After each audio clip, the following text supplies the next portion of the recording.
As the world shifts toward clean energy in its automobiles and its energy generation tactics, experts say there's still a lot of work to do to ensure global temperatures don't keep rising.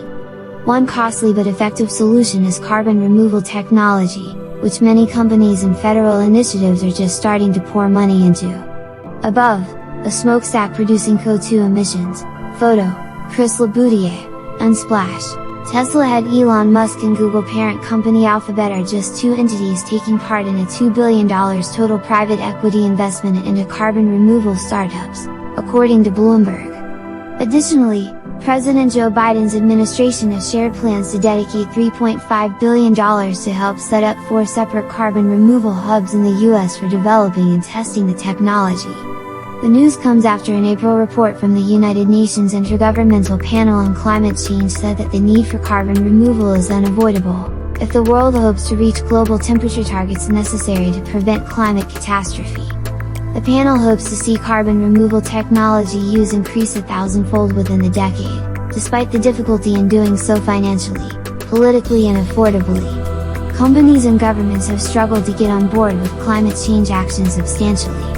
However, modern scientists posit that reaching net zero greenhouse gases still wouldn't be enough to prevent catastrophe.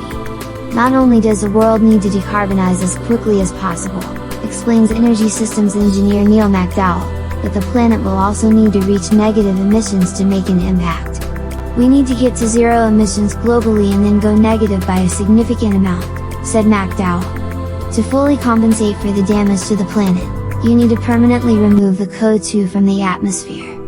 CO2 makes up just 0.04% of the air, but 10% of exhaust gases, and carbon removal costs around 15 times the cost of carbon capture and storage.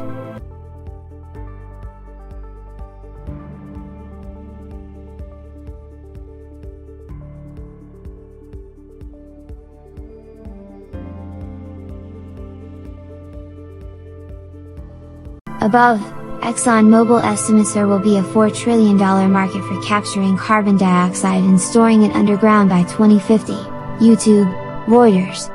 Still, carbon removal has just begun to see enough bipartisan support and necessary financial investments, like those from Musk and Alphabet, to begin making things happen.